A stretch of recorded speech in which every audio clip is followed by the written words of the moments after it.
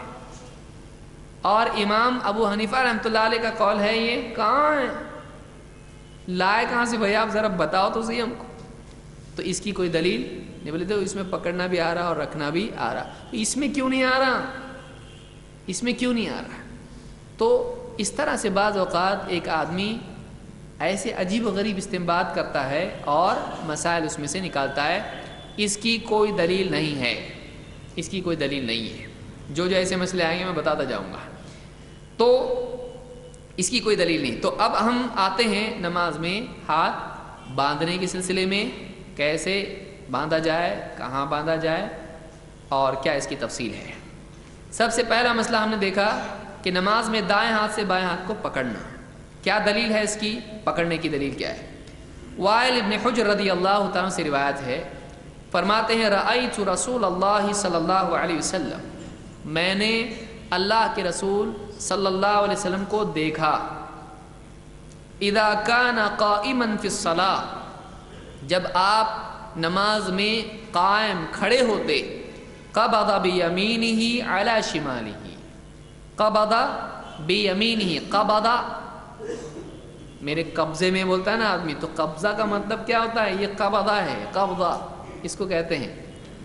تو روح قبض کی ہم بولتے ہیں نا، تو قبضہ اس طرح سے قبضہ ہوتا ہے، یا زمین پہ قبضہ کیا تو قبضہ اسی سے ہوتا ہے، یہ قبضہ ہے، اس کو قبضہ کہتے ہیں۔ قبض بیمینہ بعلی شمالہ، آپ اپنے دائیں ہاتھ سے کیا کرتے، بائیں پر ایسا پکڑتے، قبضہ اس کو کہیں گے، قبض، ثم قبضناہ الینا قبضا یسیرا۔ قبضہ عربی زبان کے اعتبار سے پکڑنے کو کہتے ہیں، اور اس طرح سے سمیٹنے کے لیے بھی استعمال ہو سکتا ہے، اس طرح سے پکڑا جاتا ہے۔ اس کو امام احمد، ابو داؤد اور نسائی نے روایت کیا ہے، اور الفاظ کس کے ہیں، نسائی کے ہیں، اور یہ صحیح روایت ہے۔ اس حدیث سے کیا معلوم ہوا کہ قیام کی حالت میں اللہ کے نبی صلی اللہ علیہ وسلم ہاتھ کون سے ہاتھ سے کون سا ہاتھ پکڑتے تھے، ایسا، کیسا، کون سے ہاتھ سے پکڑنا ہے، دائیں سے۔ دائیں بائیں سمجھتا ہے آپ لوگوں کو، بہت لوگ دائیں بائیں کچھ نہیں سمجھتا ہم کو، دایاں سیدھا، بایاں جو بھی گندگی برائی اس کی صفائی ہے کون سے ہاتھ سے ہوتی ہے، بایاں برا، اور دایاں بہت دین والا ہاتھ، اس سے کھانا کھا رہا ہے، قرآن میں انگلی رکھ کے پڑھ رہا ہے، یا جو بھی ہے دین والا ہاتھ کون سا ہے، یہ دایاں، اور برے کاموں کے لیے ہاتھ کون سا، بایاں۔ اب یاد رہے گا آپ لوگوں کو۔ تو آپ اپنے دائیں ہاتھ سے اپنا بایاں ہاتھ پکڑتے، کب، قیام میں، سجدے میں کرتے تھے، رکوع میں، کب، قیام کیا، تو ہاتھ باندھنے کا عمل کس حالت میں ہے، تو اس سے ہم نے سیکھا کہ ہاتھ باندھنے کا عمل قیام میں ہے، اور سیدھے ہاتھ سے الٹا ہاتھ، دائیں ہاتھ سے بایاں ہاتھ پکڑا جائے گا۔ تو پکڑنے کی دلیل ہم کو اس میں ملی۔ اب آئیے دیکھتے ہیں کہ رکھنے کی دلیل ہے کیا، وضع یا یضع عربی زبان میں ہوتا ہے۔ سہل ابن سعد رضی اللہ تعالیٰ کہتے ہیں، کان الناس یؤمرون ان یضع الرجل الید الیمنی علی ذراعہ الیسری فی الصلاۃ۔ کان الناس یؤمرون، لوگوں کو اس بات کا حکم دیا جاتا تھا۔ سہل بن سعد کون ہیں، صحابی۔ جب وہ کہہ رہے ہیں کہ لوگوں کو حکم دیا جاتا تھا، اس زمانے میں صحابہ کے دور میں حکم کون دیتا تھا، وہ بھی نماز کے بارے میں، یہ بھی نہیں کہ کوئی سیاسی مسئلہ ہے یا کچھ اور مسئلہ ہے، حکم کون سا ہے، عبادت والا۔ یہ کون دیتا تھا حکم، اللہ کے نبی صلی اللہ علیہ وسلم۔ تو لوگوں کو حکم دیا جاتا تھا، کیا حکم دیا جاتا تھا، ان یضع الرجل الید الیمنی، کہ آدمی رکھے، یضع، یضع کا مطلب رکھنا، وضع عربی میں اس کا ماضی ہے۔ ان یضع الرجل الید الیمنی علی ذراعہ الیسری، ذراع اس کو کہتے ہیں، دیکھیے پورا بازو جس کو ہم کہتے ہیں، یہ کوہنی تک ہوتا ہے، یہ پورا ذراع ہے۔ تو یہ ذراع پر ایک آدمی نماز میں اپنا کون سا ہاتھ رکھے؟ تو بائیں ذراع پر کون سا ہاتھ رکھے گا؟ تو یہ دایاں ہاتھ، سیدھا ہاتھ، الٹے ہاتھ پر، ہاتھ دونوں بھی سیدھے ہی ہوتے ہیں، الٹا کوئی ہوتا ہے کہ چل رہا ہے ہمارے یہاں پر یہ سیدھا ہے تو یہ الٹا ادھر جا رہا ہے، ایسا کچھ ہے نہیں، سیدھا ہے، دونوں ہاتھ سیدھے ہیں، لیکن ہمارا استعمال ایسے ہوتا ہے، آسانی سے سمجھ میں آتا ہے۔ تو سیدھا ہاتھ کون سے ہاتھ پر کیا کرے؟ رکھے یا پکڑے؟ رکھے۔ تو اس میں کس کی دلیل ملی ہم کو؟ ہاتھ پر ہاتھ رکھنے کی۔ اور یہاں پر کہاں آ رہا ہے؟ ذراع، یہ پورا کیا ہے؟ ذراع ہے، کہیں بھی آدمی رکھ سکتا ہے، ساعد بھی اس کو کہتے ہیں، یہاں سے یہاں تک ساعد ہوتا ہے۔ تو ذراع پر نماز میں ہاتھ رکھنے کا ہم کو حکم دیا جاتا تھا۔ تو نماز میں ہاتھ، کون سا ہاتھ کس پر رکھنا چاہیے؟ چاہے آپ پکڑیں یا رکھیں، اوپر کون سا ہاتھ ہونا چاہیے؟ دایاں ہاتھ۔ یہ جو حدیث میں نے بیان کی ہے یہ کون سی کتاب میں ہے؟ صحیح البخاری میں ہے، کتاب الاذان میں ہے۔ وہ کتاب الاذان نہیں ہے، کیا ہے؟ آذان۔ بہت سارے لوگ بولیں گے پرنٹنگ مسٹیک ہے یہاں پہ، وہ آذان ہے، اذان نہیں ہے۔ اذان اور آذان میں فرق کیا ہے؟ الف پر مد ہے، ہاں، یہ پڑھنے کے اعتبار سے صحیح ہے، لیکن معنی کے اعتبار سے آذان جمع ہے اذان کی، اذان ایک، آذان جمع ہے۔ تو بخاری نے جو صحیح بخاری میں باب یا کتاب قائم کی ہے، فصل قائم کی ہے، تو اس کو کیا کہا ہے؟ کتاب الاذان نہیں، آذان، کتاب الاذان۔ تو یہ بخاری کی روایت ہے، اور اس روایت میں ہم کو ملتا ہے کہ ذراع پر ہاتھ رکھا جا سکتا ہے۔ تو بعض لوگ کہتے ہیں اس کی دلیل کیا، آپ رکھ رہے اس طرح سے ہاتھ، یہ کیا ہے؟ پھر ذراع ہے، اس پر ہم کیا کر رہے ہیں؟ رکھ رہے ہیں، تو ہم ہاتھ ایسا رکھ رہے ہیں۔ لیکن آپ دیکھیے ذراع پر ہاتھ نیچے جاتا تھوڑا مشکل ہے، خاص طور سے آدمی تندرست ہو اور پیٹ اس کا اچھا خاصا تندرست ہو، تو پیٹ ناف سے نیچے جاتا، ہاتھ ایسا نہیں جاتا ہے، تو یہ ذراع ہے۔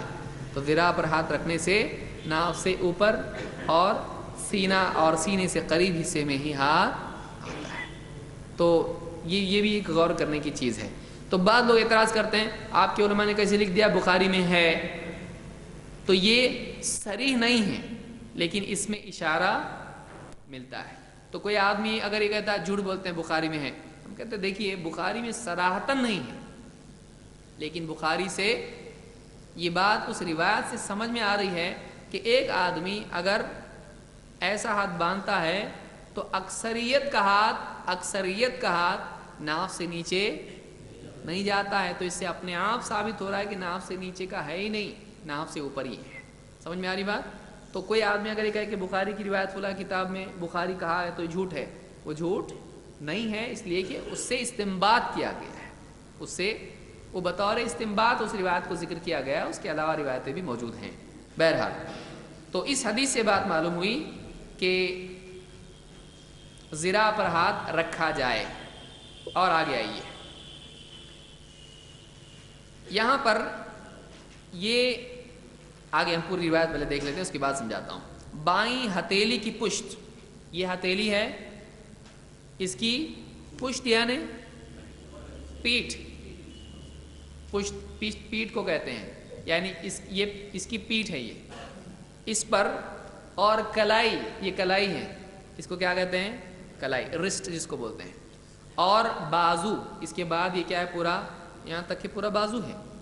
تو ہتھیلی اور کلائی اور اسی طرح سے بازو، اس پر ہاتھ رکھنا، یہ بھی ہم کو نبی کریم صلی اللہ علیہ وسلم سے ملتا ہے۔ آئیے دیکھیے، قلت، وائل ابن حجر کہتے ہیں، یہی راوی جنہوں نے پہلے روایت نقل کی تھی، وہ کہتے ہیں قلت لأنظرن الى رسول اللہ صلی اللہ علیہ وسلم کیف یصلی، میں ضرور دیکھوں گا اللہ کے رسول صلی اللہ علیہ وسلم کو کہ آپ کیسے نماز پڑھتے ہیں، کیف یصلی، کیسے نماز پڑھتے ہیں۔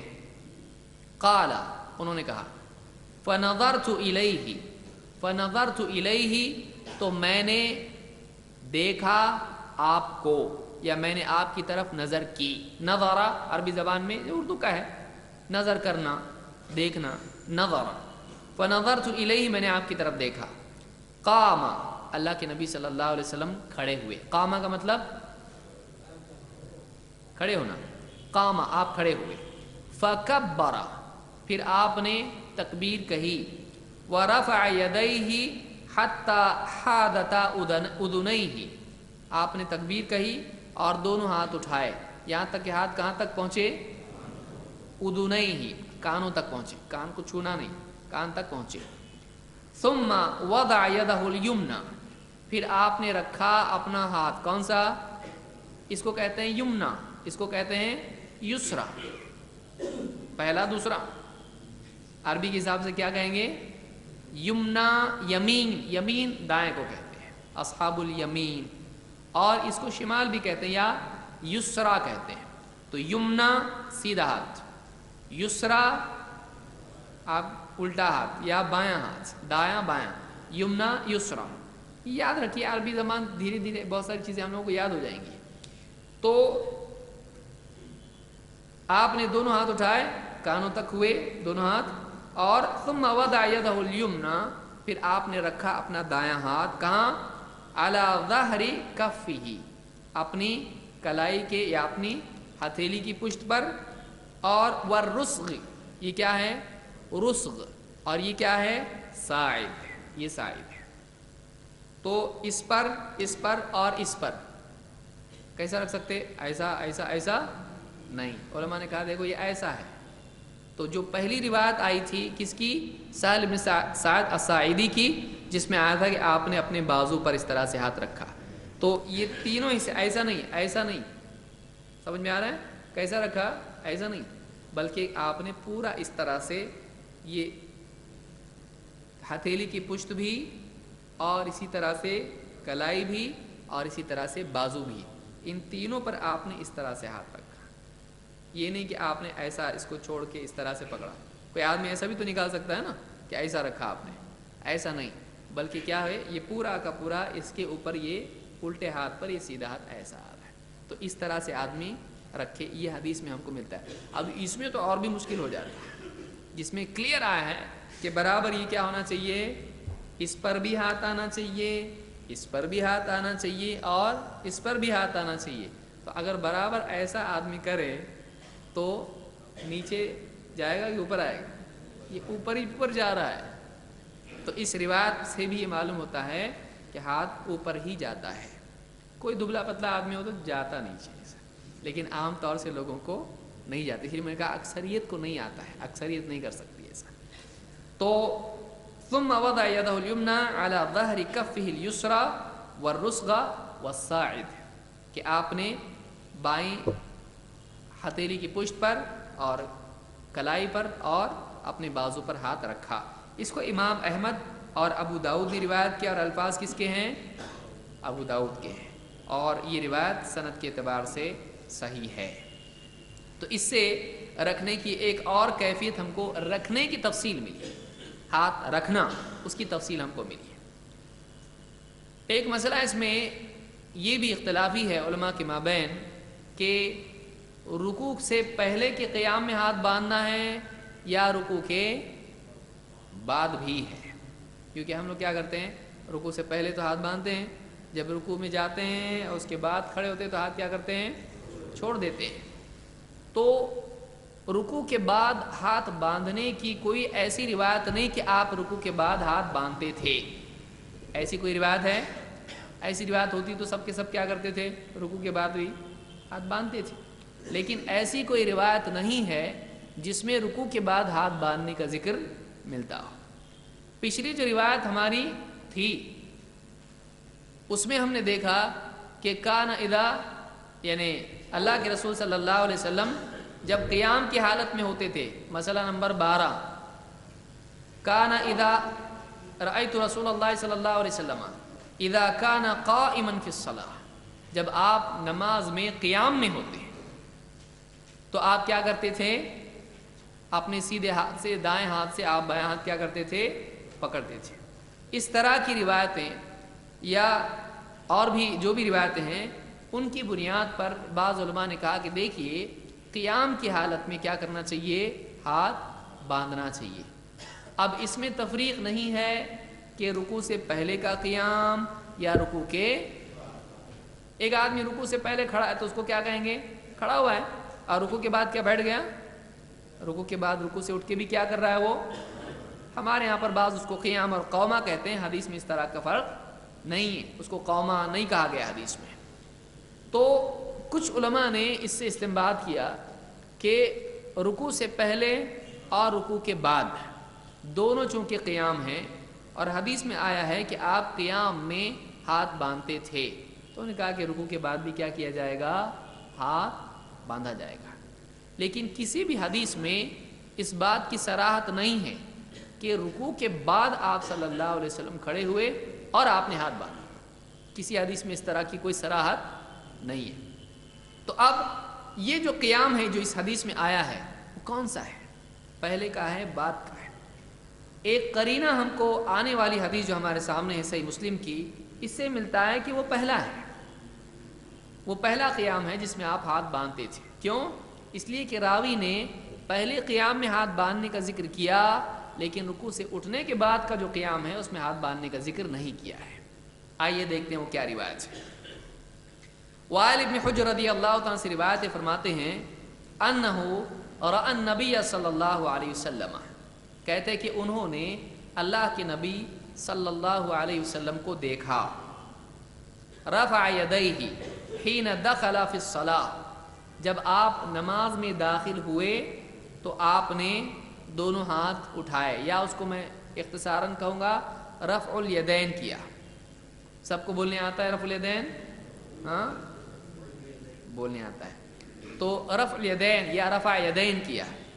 تو ابتدا میں آپ نے کیا رفع یدیہ حین دخل فی الصلاۃ کبر، آپ نے پھر کیا کہا؟ یعنی ہاتھ اٹھایا اور کیا کہا؟ اللہ اکبر، کبر تکبیر کہی۔ ووصف حمام حیال اذنیہ، حدیث کے جو راوی ہیں حمام، انہوں نے کیا کیا؟ اشارہ کیا، کر کے بتایا ایسا، کہاں؟ کان کے پاس، کیونکہ آپ دیکھیں گے روایتوں میں کان کا ذکر آیا، اس سے پہلی روایت آئی تھی رفع الیدین کی، ہاں مالک ابن حویرث کی روایت آئی تھی، یہاں اور ایک روایت کس کی ملی ہم کو؟ وائل ابن حجر کی، کہ کان تک ہاتھ اٹھانا ان سے بھی ثابت ہوا۔ تو حمام نے حیال اذنیہ، دونوں کانوں کے پاس ہاتھ اٹھا کے سے بتایا، ہاتھ یہاں تک اٹھایا۔ یہ راوی کی تفسیر ہے، راوی کی کیا ہے؟ یہ تفسیر ہے۔ ثم التحف بثوبہ، پھر کیا کیا؟ اپنا کپڑا لپیٹ لیا۔ ثم وضع یدہ الیمنی علی الیسری، پھر آپ نے اپنا سیدھا ہاتھ دایاں ہاتھ کس پر رکھا؟ بائیں ہاتھ پر رکھا۔ تو اب یہ تکبیر کہنے کے بعد یہ کون سی تکبیر ہے؟ کیسے معلوم پڑا آپ کو؟ ہاتھ باندھنے کی وجہ سے، وہی تو اصل مسئلہ ہے۔ ہاتھ کہاں باندھیں گے بھائی؟ نماز میں جب آپ کیا ہوتے تھے؟ تو ابھی داخل ہونے کے وقت کی تکبیر ہے وہ، تو کون سی؟ پہلی کی دوسری؟ پہلی ہے، نماز میں داخل ہوتے وقت کی ہے، باہر سے اندر آ رہے ہیں ابھی نماز میں، تو پہلی تکبیر ہے۔ پھر آپ کیا کرتے ہیں؟ پہلی تکبیر کے بعد ہاتھ باندھ لیتے ہیں۔ فلما اراد ان يركع اخرج يديه من الثوب، جب آپ رکوع کا ارادہ کرتے تو آپ اپنے ہاتھ کپڑے سے باہر، یعنی چادر جو آپ نے اوڑھی تھی اس سے باہر نکالتے، اور ثم رفعهما ثم کبر، ہاتھ اپنے چادر سے باہر نکال کے آپ نے کیا کیا؟ رفع الیدین کیا، اور اس کے بعد آپ نے کیا کیا؟ تکبیر کہی، فرکع، اور کیا کیا؟ رکوع کیا۔ فلما قال سمع اللہ لمن حمدہ رفع یدیہ، پھر جب آپ نے سمع اللہ لمن حمدہ کہا، کب؟ رکوع سے اٹھنے کے بعد، کیا کیا؟ دونوں ہاتھ اٹھائے. تو رکوع کے بعد کس کا عمل ذکر کیا جا رہا ہے؟ آپ صلی اللہ علیہ وسلم کا. اور وہ عمل کس حصے سے متعلق ہے؟ رکوع سے جب اٹھے سمی اللہ لمن حمیدہ کہا, پھر کیا کیا؟ تو وہ عمل کس کا ہے؟ ہاتھوں کا ہے. اب ہاتھ کا کیا کیے؟ باندھے کہ نہیں کیے؟ اب دیکھیے آگے کیا ہے کہ جب آپ نے سمی اللہ لمن حمیدہ کہا دونوں ہاتھ اٹھائے. فلما سجد بین کفیہ, پھر جب سجدہ کیا تو دونوں ہتھیلیوں کے درمیان سجدہ کیا. تو راوی نے, صحابی نے, وائل ابن حجر نے ہاتھ باندھنے کا ذکر کیا اس حدیث میں؟ نہیں کیا کہ نہیں کیا؟ کب کیا؟ اور رکوع کے بعد؟ رکوع سے پہلے رفع الیدین بتایا, رکوع کے بعد بتایا. رکوع سے پہلے ہاتھ باندھنا ذکر کیا اور بعد میں. سمجھ میں آ رہی بات؟ تو اس روایت سے ظاہر ہوتا ہے کہ اگر رکوع کے بعد بھی ہاتھ باندھنا ہوتا تو یہاں وہ واضح طور پر ذکر کرتے کہ جب دیکھیے اتنی تفصیل بتا رہے ہیں کہ چادر میں ہاتھ لے لیے, پھر رکوع میں جب جانے لگے تو ہاتھ باہر نکالے, تو ہاتھوں کا عمل ذکر کر رہے ہیں. رفع الیدین کیا, چادر میں ہاتھ لیے, چادر سے باہر نکالے, پھر رفع الیدین کیا. تو اب اگر اس کے بعد واپس باندھنا ہوتا تو کیا ہے بتاتے نہیں صحابی؟ اس کے بعد بتایا انہوں نے نہیں بتایا. تو یہ ہمارے لیے قوی قرینہ ہے اس بات کے لیے کہ اللہ کے نبی صلی اللہ علیہ وسلم کا عمل رکوع کے بعد ہاتھ باندھنے کا ثابت نہیں ہے. ہاتھ باندھنے کا ثابت نہیں ہے. کسی واضح روایت میں ایسا نہیں آیا کہ رکوع کے بعد آپ نے ہاتھ باندھے, کسی روایت میں نہیں آیا. وہ جو روایت ہے جب آپ نماز میں قیام میں ہوتے ہاتھ باندھتے, اس میں خود یہ تفصیل نہیں ہے کہ کون سا قیام, لیکن یہاں پر دو قیام ذکر ہو رہے ہیں, رکوع سے پہلے کا, رکوع کے بعد کا. ایک میں ہاتھ باندھنے کا ذکر ہے لیکن دوسرے میں نہیں ہے. تو اس کے مقابلے میں یہ کیا ہے؟ زیادہ قوی روایت ہے, کیونکہ اس میں تفصیل اس طرح کی نہیں ہے.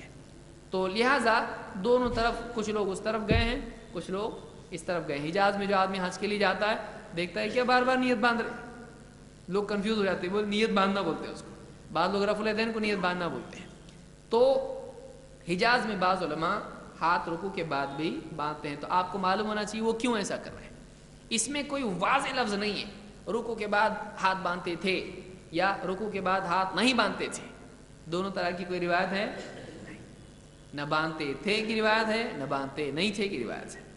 لہذا کچھ علماء اس طرف گئے, کچھ علماء اس طرف گئے. تو اس میں کسی کے نزدیک باندھنا راجح ہے اور کسی کے نزدیک نہیں باندھنا راجح ہے. تو جس کا اطمینان جس بات پر ہے تحقیق کے اعتبار سے وہ ویسا عمل کرے. ہم کو اس روایت کی بنیاد پر اور صراحت نہیں ہونے کی وجہ سے عبادتی عمل میں دلیل ہونا چاہیے. ہم کہیں کہ باندھتے ہوں گے نا, نہیں کر سکتے ایسا. ہم اپنی طرف سے کچھ کر سکتے ہیں نہیں. اس لیے کہ کسی کو بھی آپ کہیں کھڑے ہو جاؤ تو وہ کیا کرے گا؟ ہاتھ باندھ کے کھڑے ہوگا؟ نہیں. کھڑے ہونے میں باندھنا ایک اضافی چیز ہے. سمجھ میں آ رہی بات؟ قیام جو ہے اس میں ہاتھ باندھنا ایک ایکسٹرا چیز ہے. تو وہ چیز رکوع سے پہلے بھی مذکور ہونا چاہیے اور رکوع کے بعد بھی مذکور ہونا چاہیے. جہاں اس کا ذکر ہے وہیں اس کو کیا جائے گا. اگر ذکر نہیں ہے تو عمل نہیں کیا جائے گا. اس کو یاد رکھیں گے. دیکھیے ہاتھ باندھنا نماز کے اعمال میں سے ہے. رکوع میں ہاتھ باندھتے ہیں, کوئی وہاں ذکر نہیں آیا ہے تو کوئی آدمی کوئی بھی عمل کر سکتا ہے نہیں. یا ایک آدمی کوئی بھی عمل اپنے طور پر کر سکتا ہے نہیں. نماز میں جتنے اعمال ہیں ان کا مذکور ہونا ضروری ہے. تو یہاں پر رکوع سے پہلے ہم کو ملتا ہے, رکوع کے بعد نہیں ملتا ہے. لہٰذا اس کی دلیل نہیں ہونے کی وجہ سے ہم نہیں کرتے ہیں. تو کوئی آدمی کہے گا ہم چھوڑ رہے کیسا؟ پھر ہم کہیں قیام میں اصل ہاتھ چھوڑ کے ہی کھڑا ہوتا ہے آدمی. جب کچھ ذکر کا جیب میں ڈالیں گے آپ ہاتھ کا کریں گے کیا؟ آپ ہاتھ کا کریں گے کیا؟ اس کا کچھ ذکر نہیں آیا تو آدمی نے چھوڑ دیا اس کو, کیونکہ اس کا کوئی عمل آیا, ذکر ہوا ہاتھ کا کیا عمل ہے. دیکھیے نماز میں سجدوں کا عمل, سجدوں میں ہاتھ کا عمل کیا ہے؟ زمین پہ رکھے. رکوع میں کہاں ہے؟ گھٹنے پہ رکھے. قیام میں باندھے, لیکن وہ کہاں آ رہا ہے؟ رکوع سے پہلے. اور جو بھی حرکات نماز کی ہیں اس میں ہاتھ کہاں, اس کا ذکر آ رہا ہے. تو رکوع کے بعد آیا کہ ذکر کہاں کر رکھے ہاتھ کو. تو یہ عمل ہاتھ کا ذکر نہیں ہوا ہے. لہٰذا ہم ہاتھ کو کیا کر دیں گے؟ ہاتھ کا کچھ بھی کام نہیں ہے تو ہاتھ کو کیا کر دیں گے؟ چھوڑ دیں گے. یہ استدلال بعض علماء نے کیا ہے. تو ایسے حدیثوں کو سمجھنے کی کوشش کی جاتی ہے. کسی کے نزدیک وہ راجح ہے, کسی کے نزدیک یہ راجح ہے. اس میں لڑنا چاہیے, 2 ٹیم بنا کے چلو لو بیٹ ڈنڈے لے کے اب لڑیں گے, نہیں لڑنا چاہیے. حنفیوں سے, شافعیوں سے, حنبلی سے بھی لڑنا چاہیے نہیں. آدمی یہ کرے کہ دیکھیے ہماری یہ دلیل ہے, اب آپ اس پر غور کیجئے, اب آپ کو اگر قبول نہیں ہے تو آپ کی مرضی, یہ طرفین میں ہونا چاہیے.